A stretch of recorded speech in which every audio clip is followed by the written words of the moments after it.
Sorry about that. Some fat came in here.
My brother came up here and actually gave me some advice. That's why I was muted. And he told me that like I should be talking this entire time to ensure that I get like people to come in here and actually get interested in the stream. But it's just like, I mean, don't get me wrong, I will talk when I have something in my mind to say, but it's just like, that's why I mainly focus on the gaming part of my content, not just the drawing. I just kind of sit here and just draw, just as like a means as a wait time, just in case, just in case some people want to come in, and I'll wait for them while I draw. Kind of tradition of the channel.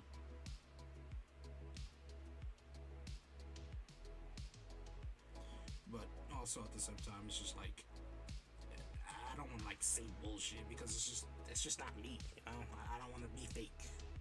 I don't want to just be like all right, so this scene is a blah blah blah. It's like I'm like no one gives a fuck about that, and it's just bullshit. And I don't want to just yap just to yap. It's just fake. And I don't want to be fake.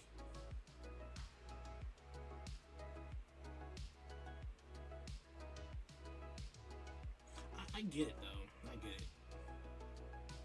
And also another valid information that he told me is that my streams would get muted if they're copyrighted, and it's like, oh, okay. I mean, although, wait, hold on, because it told me like streams only stay up for that long. Is it really because it only stays for like a certain amount of time? It's only because just because I have been having copyrighted music. It will stay forever if I get rid of copyrighted music. I didn't know that. It's interesting.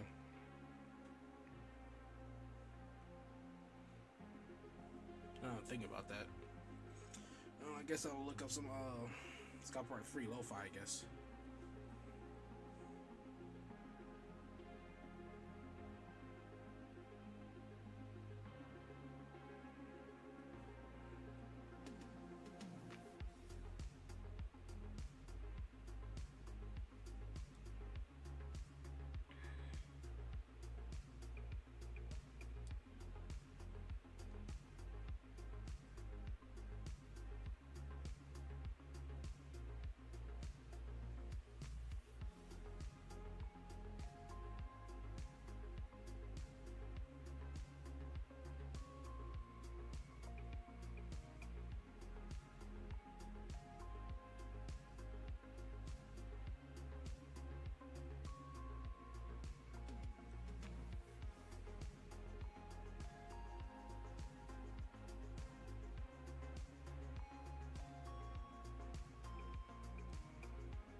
But also at the same time, I get that I do have to be yapping because the majority of people on this platform is just children, and they ain't gonna be sticking around.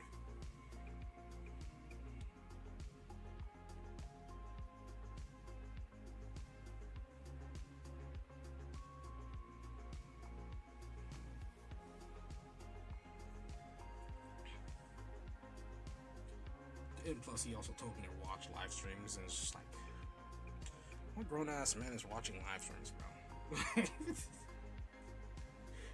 Just some retard beat majority of fucking streamers, top streamers, are just some retard being a fucking nuisance. And it's just like I don't want that.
lucid streamer. Ah, fuck my shit.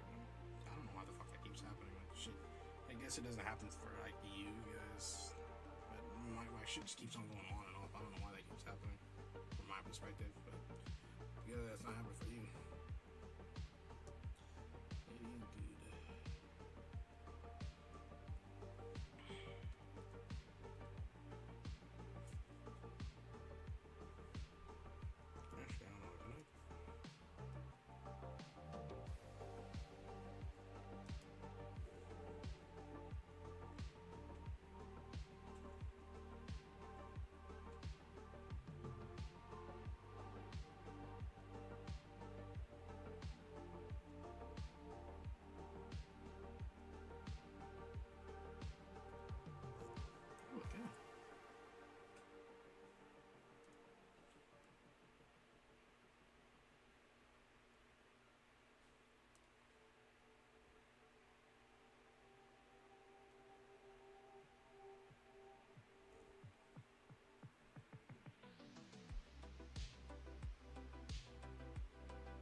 But you know, and also I can't really do anything about the copyright because I'm already playing it anyway. So next stream I'll try to look for something that's non-copyright for me to immediately play. I guess hopefully I can play something that's also live, so I don't have to constantly rewind it, play the same music over and over again,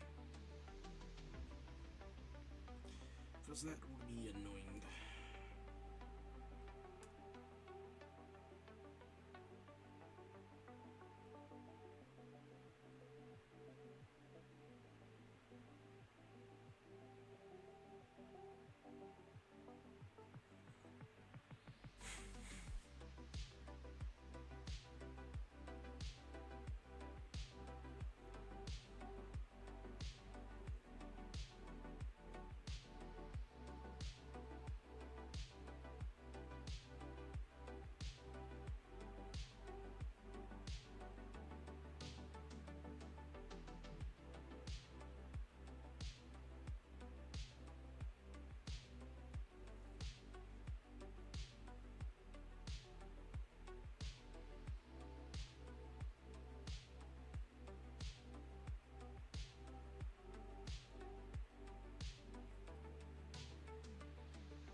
Negro. Damn it.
Sad with that. You know, I haven't gone through what that is.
okay, just assume that I want that filled.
sir, guys. Game here.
Alright. I think that's it for that.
Cool. Cool.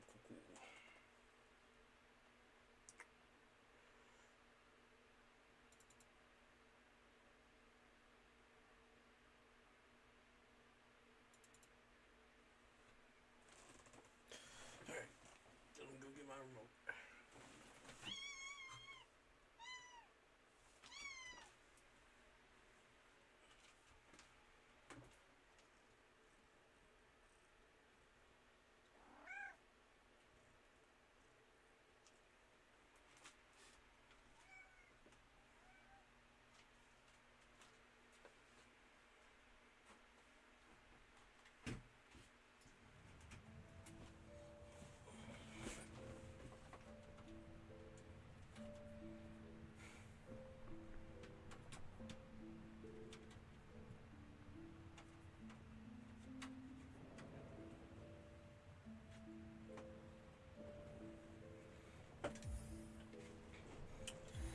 It's been a bit since I played this game, so most likely gonna be rusty.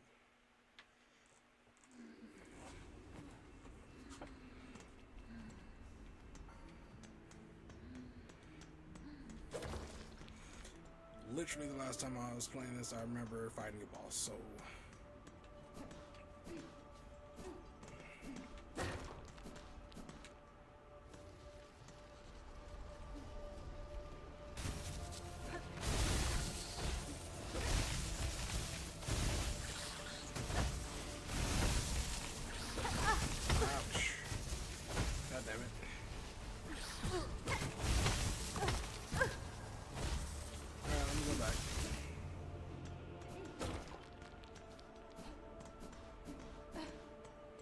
is gonna be hell, isn't it?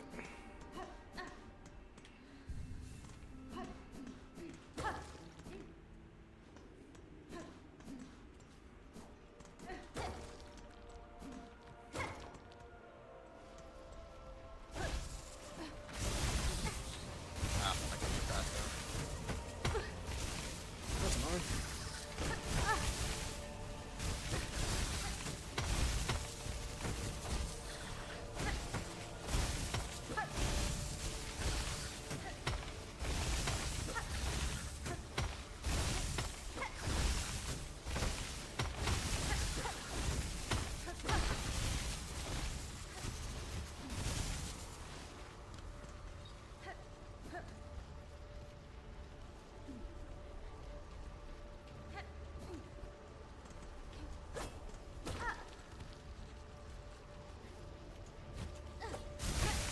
Ah, shit.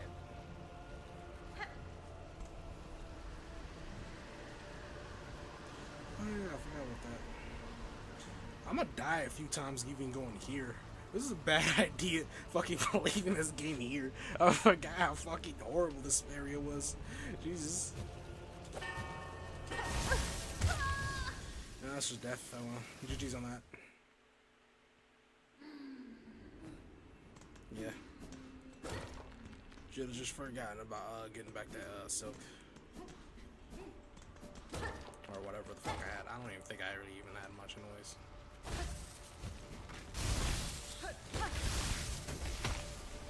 Is there another way to get back? This is really annoying.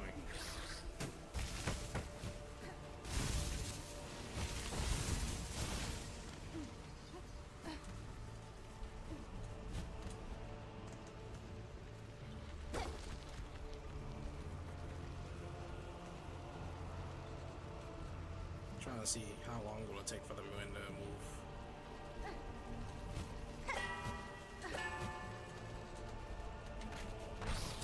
Oh. No, thank you. Goodbye. Oh, okay. That's cool.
first try.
So much more harder.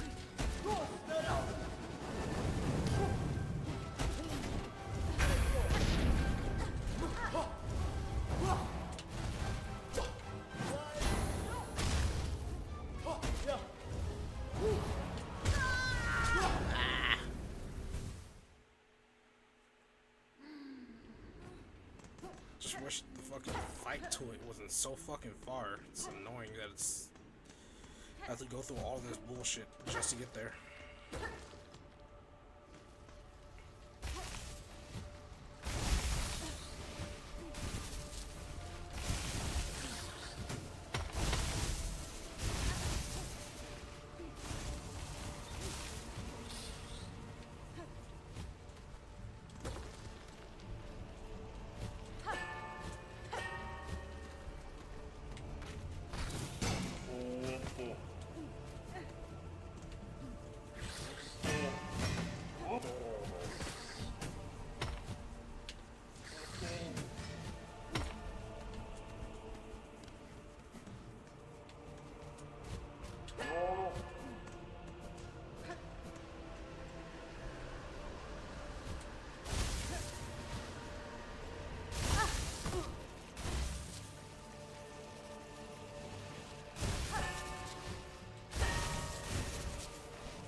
See, I keep overthinking this shit.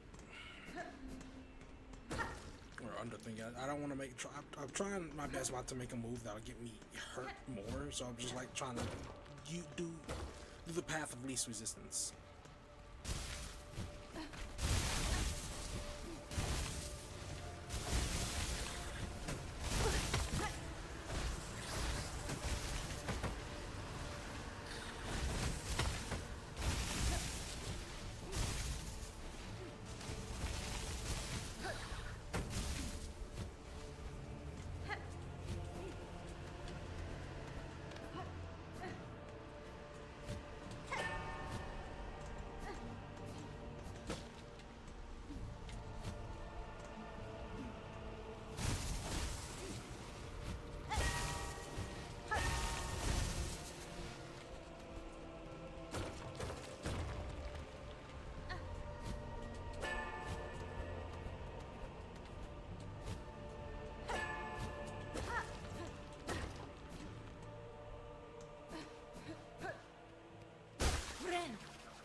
That was the quickest death.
I don't know what that was.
what's up, boss? Thanks for the follow, man.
This is easily my least favorite boss. Easily. Not even because of like the boss itself. It's because of how far I gotta fucking walk to get the boss. It's annoying.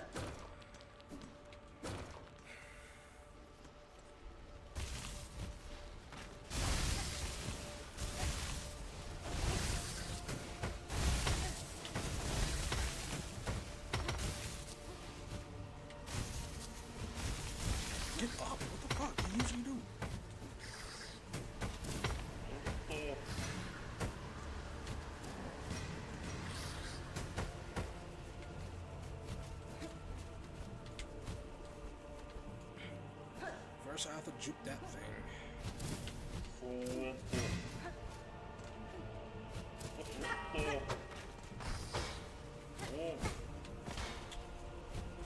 That's annoying.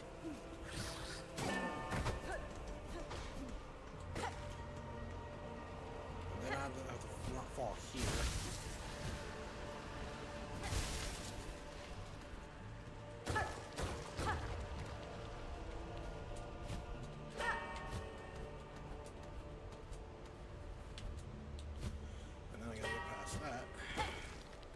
Fucking diagonal shit is actually annoying because it makes me think I have to do it diagonally, but like, it's just like I always end up doing diagonally and it makes me hit forward instead, which is annoying. How you doing? Can you see my chat? I'm gonna hang out. We can hang out right now, boss man, and stream. Sorry for not noticing your chat. I was just in the middle of fucking getting through all that, which is just annoying in its own right. And not only that, right after going through all that, I'm also gonna have to start fighting the boss. So, yeah.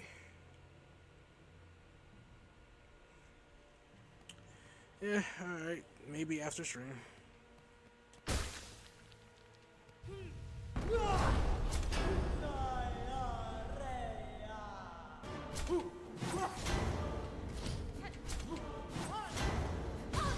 Ah, fuck. I don't know why I did that. Oh, that's trapped me. Couldn't even fucking get by. That's annoying. Immediately died. That's awesome.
Fuck! Damn it.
Huh?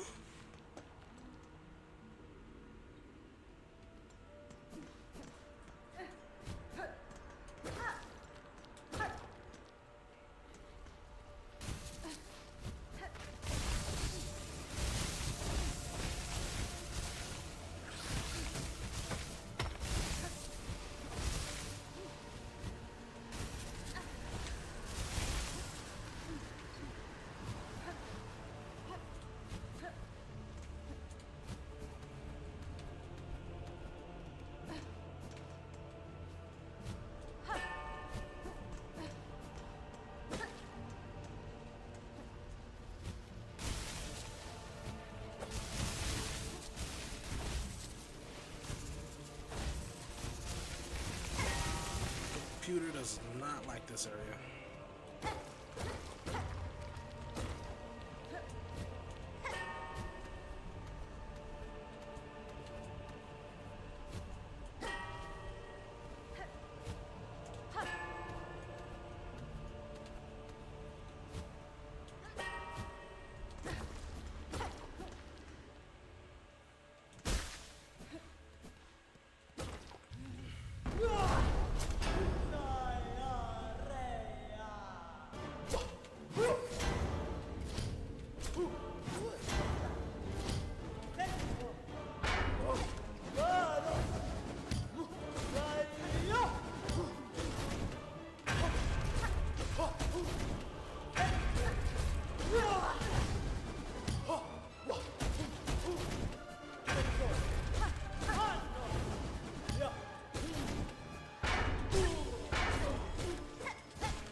gone somewhere.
Pick your bitch ass up.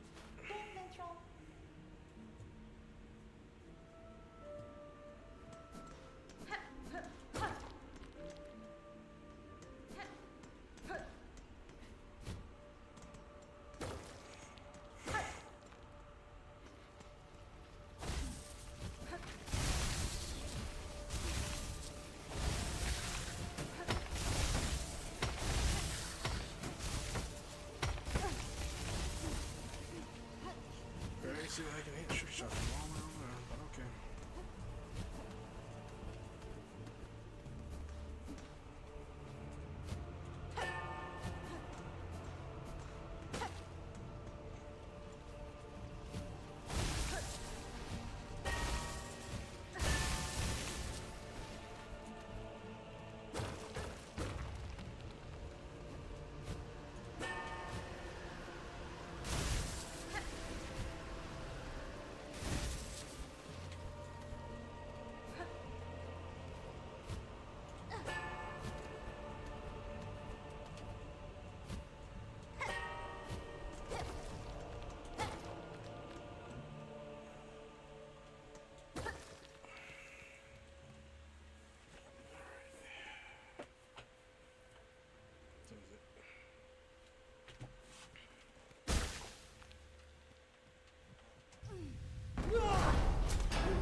thing doing fucking attacks from far away, bro. It's like I can't fucking tell if it's gonna throw something or not. Gotta like if it's gonna do it in screen, it's like okay then whatever. It's a me problem, but if it's doing it off screen, it's just like I gotta whole ass remember its grunts.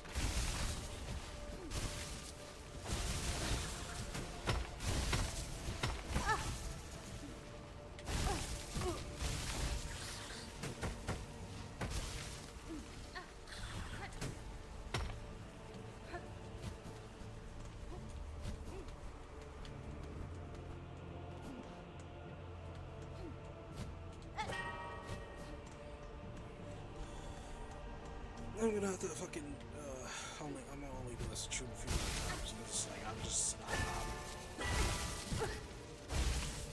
I'm getting mad.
I'm starting to make stupid ass decisions now. I'm only gonna try this one more time.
Done.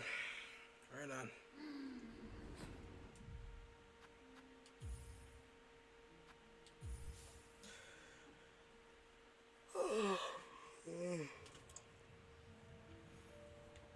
Alright.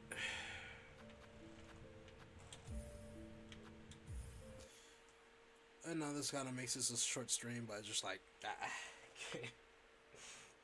I can't be playing a game like this in constantly making mistakes. I gotta kind of have to like sleep on this.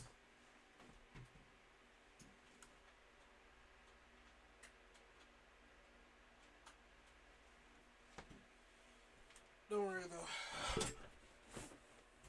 I almost turned off this whole fucking PC. That'd have been bad. But whatever. Don't worry though. When we get back next week, we'll beat it. We will beat it. But for now, we're gonna go on in and prep this last segment and go to Rex. This is gonna be the last time I fucking use this because I didn't know like this was copyright and I'm not sure. I thought that was just how all streamers do. It's just like after 7 days, they just delete. But it's just like I guess not. So I don't know. Shouldn't have done that. Shouldn't have done that. Oh.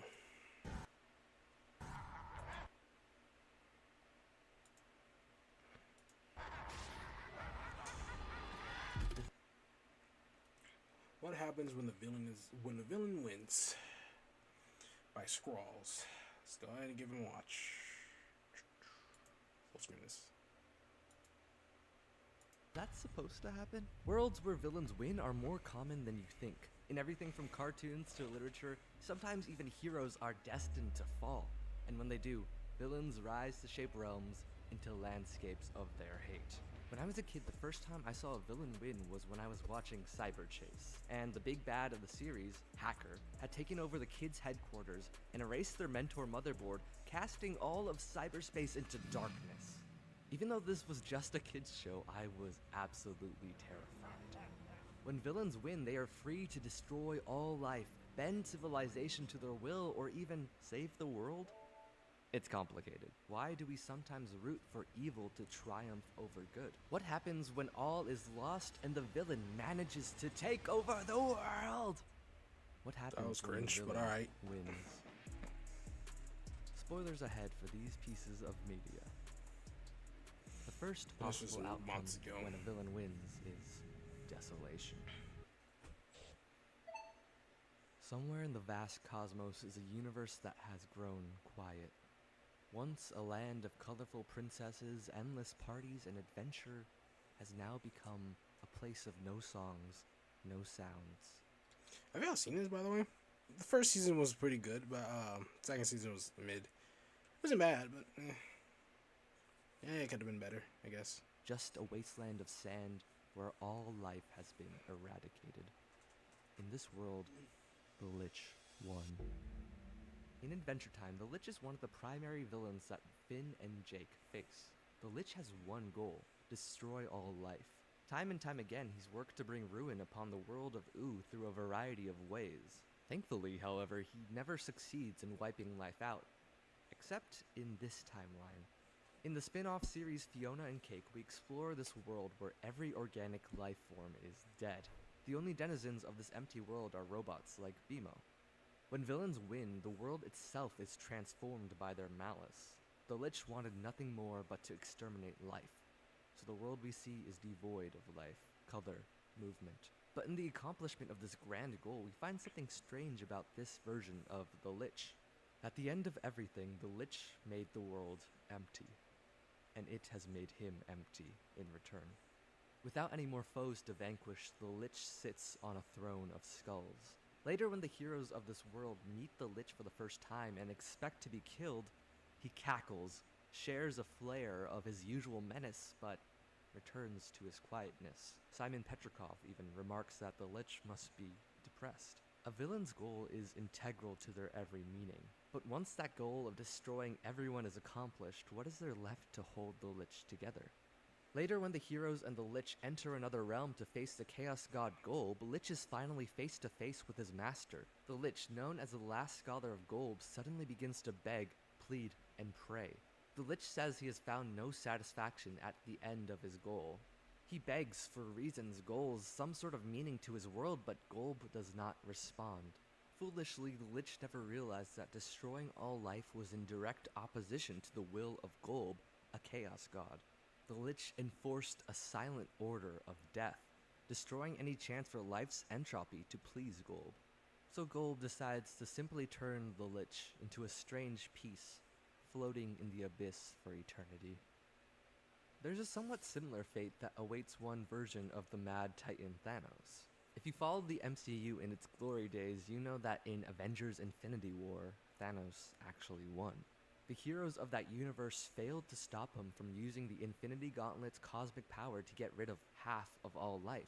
With this goal accomplished, Thanos pieced off to a distant world and enjoyed his retirement playing real-life Stardew Valley. Eventually, his snap would be undone, but In the end, he still managed to win for a time and exert his will upon reality. In the MCU, Thanos was delusional, but genuinely believed that reducing the population Exert his will upon humanity. It's quite an elaborate way of just saying he does whatever he wants. But I guess. would create a utopia for those who remained.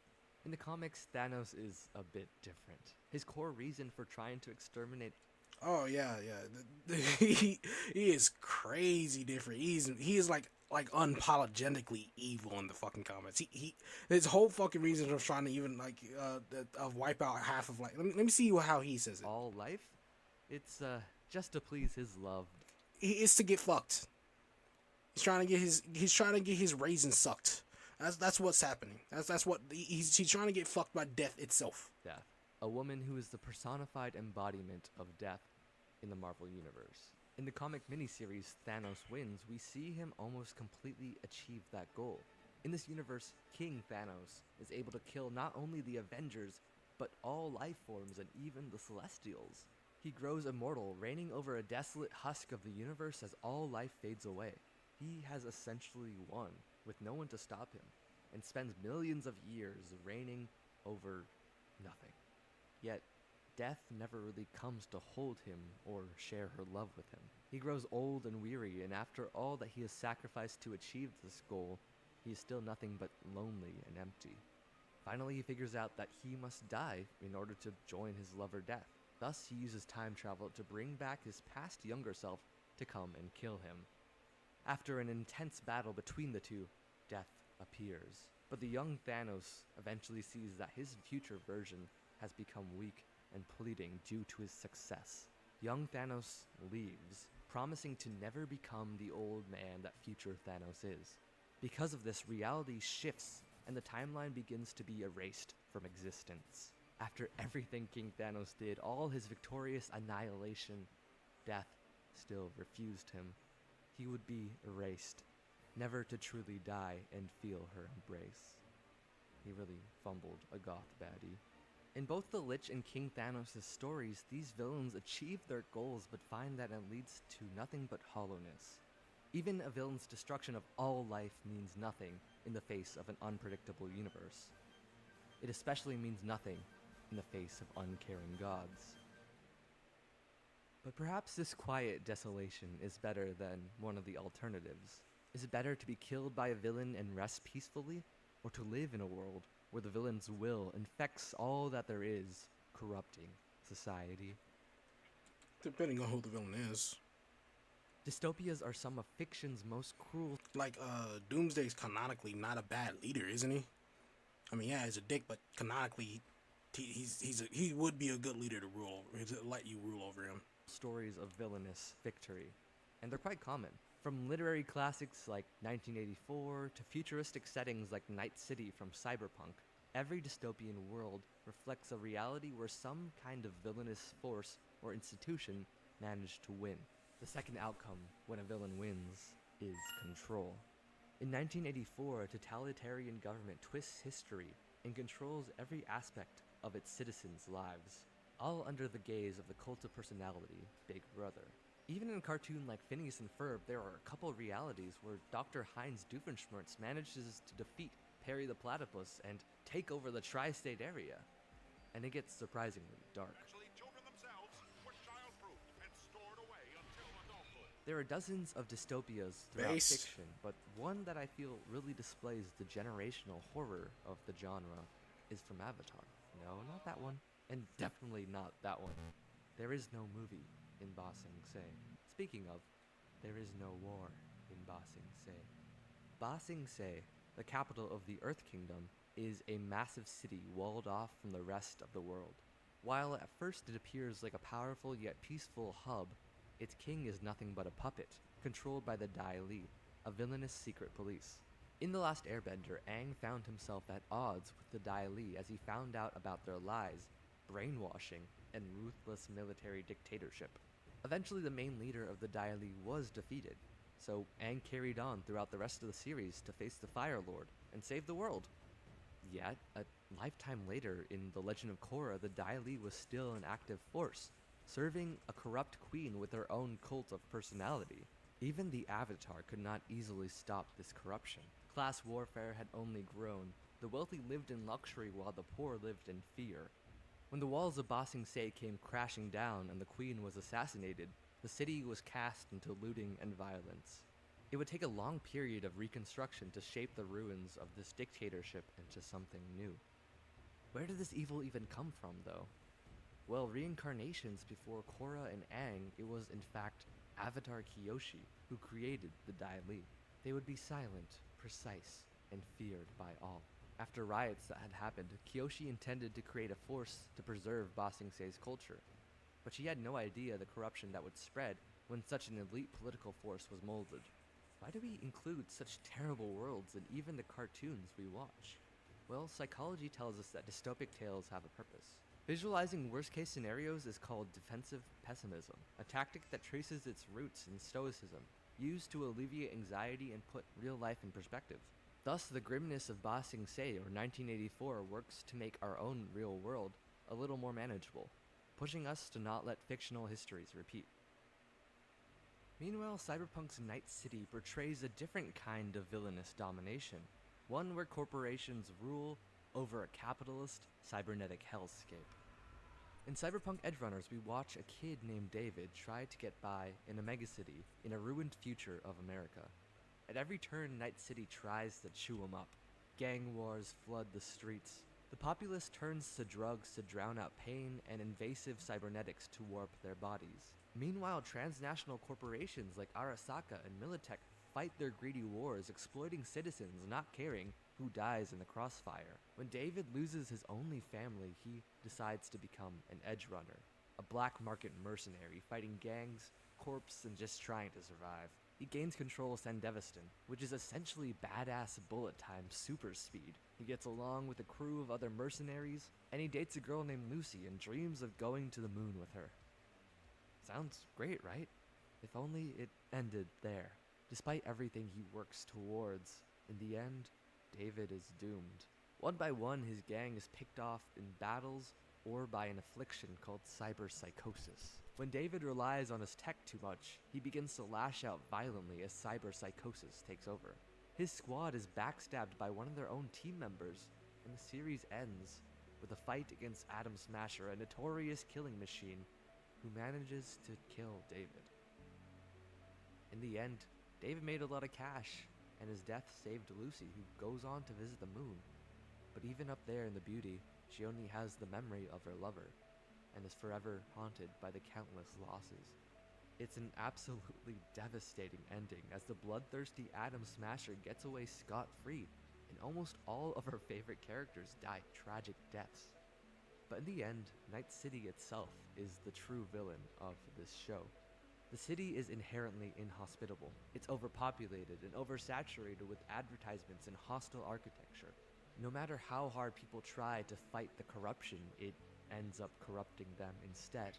People who choose to stay here chase their dreams, but are destined to be devoured. The only way to survive is to cheat, steal, or become a monster. But even that only gets you so far. The city's more akin to something eldritch and infectious rather than just being a plain old setting. There's a saying, the only way to leave Night City is in a body bag. Sadly, it's almost completely true. Dismantling an institution is never as simple as a hero slaying a villainous dragon. The dystopia is more akin to a hydra. For every vicious head slain, 2 more pop out. Villain-run worlds fester and rot, trapping unlucky heroes inside a cancerous spread of corruption and control. These worlds are terrible, but what if a villain managed to win, take over, and actually make the world a better place? Is that possible? In the 2008 special, Powerpuff Girls Rule, the key to the world is sent to Townsville, and the Powerpuff Girls must fight off hordes of villains to protect it. But after nearly successfully keeping it safe, the key is promptly stolen by the girl's nemesis, Mojo Jojo. And now that he has the key, he can finally control the world and do what he has always wanted. End world hunger, cure all diseases, and give everyone free puppies. While Mojo Jojo has always seemed intent on ruling with a terrible iron fist, he actually becomes a benevolent ruler, and the world becomes much better for it. The Powerpuff Girls themselves are shocked but grateful. Who knew that to fix everything, you just needed to put an evil chimp in charge? As beautiful as this utopia was, Mojo Jojo quickly gets bored of the peace and stirs up more violence instead. While this moment is played for laughs, it is a fascinating thought. What if villains actually have the right idea? And if they could just win once, things would become better. Supervillains have incredible abilities, and if these megalomaniacs weren't driven by pure evil, maybe they could be hyper-focused on efficiently resolving the troubles of mankind. Returning to Marvel, no villain knows how to rule as well as Dr. Victor Von Doom. Dr. Doom is one of the most fearsome villains of Marvel, a tech genius, sorcerer, That's what I was talking and of about. course the sovereign ruler of Latveria, a fictional Eastern European country. Despite his evil metal mask and domineering personality, Latveria is strangely pretty well off in most iterations. Before Doom ruled, Latveria was impoverished. Now, due to his efforts, it's implied that Latveria has universal education, healthcare, and futuristic technology that puts it at the top of the world's economy. It's a world superpower, and many of its citizens are happy to live in the nation, despite losing many freedoms. When villains win, we are forced to question what kind of society we want to live in, and how far we'd go to create it. Would you live in Latveria and sacrifice your freedoms if it meant stability and welfare? Does even a mad scientist chimp deserve the chance to try to create world peace? Every villainous victory has a purpose in the grand scheme of the narrative. Hollow victories prove the villain wrong, and dystopias give protagonists a unique setting to rise against. However, villainous victories don't only impact the fiction, but they also impact us. Villainous victories puppeteer our emotions. There are three main ways. First, it's through the art of cliffhangers. Villain victories are not always total, and narratives use temporary victories to pull viewers to the edge of our seats. Even though the Lich, King Thanos, or Mojo Jojo reigned, they were eventually consumed by more powerful forces. Like I mentioned earlier, I was horrified as a kid when a Cyber Chase episode ended with the hacker taking over. This was a show that taught kids multiplication and starred 3 kids and a robotic bird traveling on a silly adventure, and they always won. Until the Season 3, Episode 9, Snellfoo Snafu Part 1, when Hacker finally tricked the heroes and hacked Motherboard. As a kid, this was the first time I'd even realized evil could actually triumph, and the first time I'd seen a to-be-continued sign appear to taunt me. When we're little, the world is simple and stories are straightforward. Heroes work hard and defeat the villains. Of course, this episode was a Part 1, and in Part 2, Hacker was in fact defeated. Yet, in the experience of watching him laugh at the heroes, rendered in that same clunky 3D CGI style that only Motherboard was allowed to be, it haunts me. Villain wins are a very common cliffhanger trope throughout shows, meant to drum up the suspense and raise the stakes for the heroes. When all seems lost, that's when the best drama really happens. In a show with one of my favorite villains, Gravity Falls shows a piece of what would happen if a certain interdimensional dream Dorito won. Apocalyptic madness would be wrought upon the world, an endless party would be unleashed. The multi-part finale allows Bill to take control of the whole town, making the Pines twins' underdog rise against him all the more satisfying and epic. Eventually, his defeat is set in stone. Villain victories serve a necessary narrative function, building the hero up and suspending us from episode to episode. Secondly, villain victories also round out the emotional experience of storytelling, supplementing highs with extreme lows, such as in horror. So many horror movies end with the survivors being seemingly safe, until BAM! The villain comes back from the dead to slash one last time. These genre-specific wins play with our emotions and help build the roller coaster of adrenaline we come to expect from horror films. I remember feeling the tension and horror when Hacker won, or when Thanos defeated the Avengers in Infinity War. The entire theater and much of the atmosphere of the Marvel fandom at the time was impacted by a sense of loss and deep surprise. While fiction is chiefly a form of escapism, it also allows us to explore emotions beyond the positive. Thirdly, alongside cliffhangers and horror, another emotion that can be created through a villain's win is sympathy. There are stories where heroes ultimately win, yet villains succeed in revealing something about the world that the hero must accept. These are moral victories that shake both the hero and the audience, forcing us to see the world in a new light. A notable example of this is Killmonger from the MCU, who uses excessive violence but has a sympathetic motivation, wanting to free Africans and African Americans from injustice around the world. There are endless antagonists with sympathetic motivations. Perhaps someone should make a video about that. Shameless plug aside, villain wins don't only impact the fictional worlds they happen in, but they also reach out to puppeteer the audience directly into fear, sorrow, and a taste of madness. Speaking of an audience's madness, one of the darkest villain wins I've ever seen is not from any comic or show, but from a short browser game called We Become What We Behold.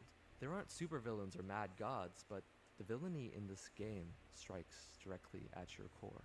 It's a free 5-minute game that you could honestly go play right now. Go check out the link in the description, play it, and then head back here. Go ahead. I'm good. In No. We Become What We Behold, you enter a peaceful world of square and circle people. This. You aren't really a character, but instead just control a lens to take pictures of the world and present it on a large TV. The game bids you to take pictures of interesting moments. First, you take a pic of a new fashion trend, hats. But then that becomes old news, so instead you take a picture of a screaming square passing by. Now that's newsworthy.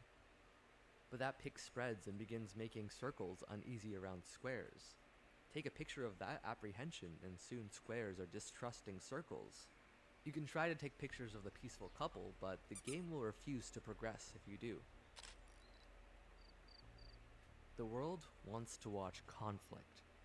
Thus, things will spiral as the media pushes anger and fear into the world. Soon the world is full of screaming division as shapes clash. Until something draws everyone's attention. When the literal shot is fired by the mustached madman, chaos follows. People take advantage of the disorder that spreads and resort to violence. And you can't help but keep taking pictures of the horror show. The news tells us all to be angry, be afraid. In this game, you are the villain who wins. Blame is shared between the violent mobs, the gunmen, the TV's inflammatory subtitles. Yeah, for sure. But you wield the lens. You choose to keep clicking. I mean, yeah, this goes to show that just a story of pretty much just showing that anger gets the most clicks on the internet and most media.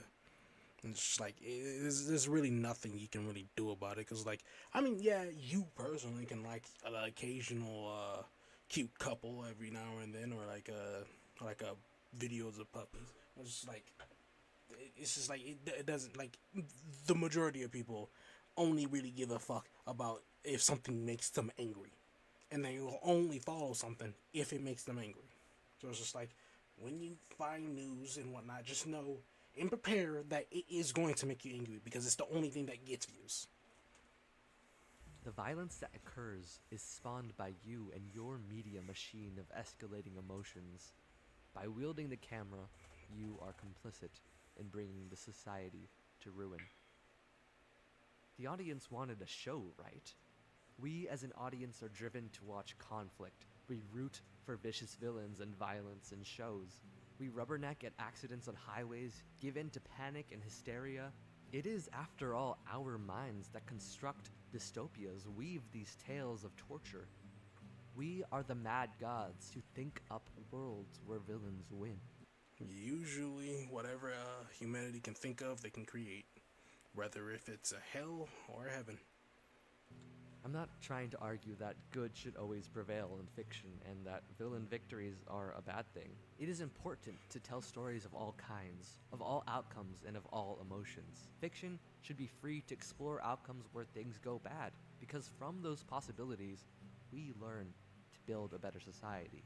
But it is important to be conscious of the fiction we create, the media we consume, and the villains we decide to root for.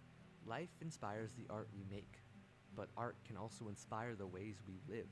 From these tragic stories, we shouldn't fall into hopelessness or fear. Instead, we must develop a sense of defiance and determination to make sure villains only win in fiction and not in the world we live in today.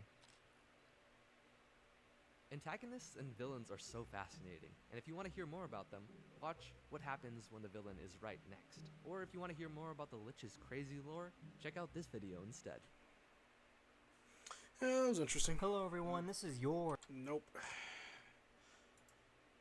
We're not watching that. Not right now, at least. Yeah, that was interesting.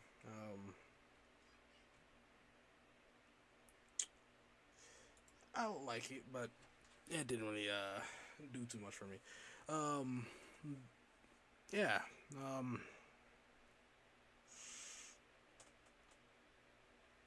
Bro, I'm tired of the bullshit. Just leave. Get the fuck out of my fucking chat,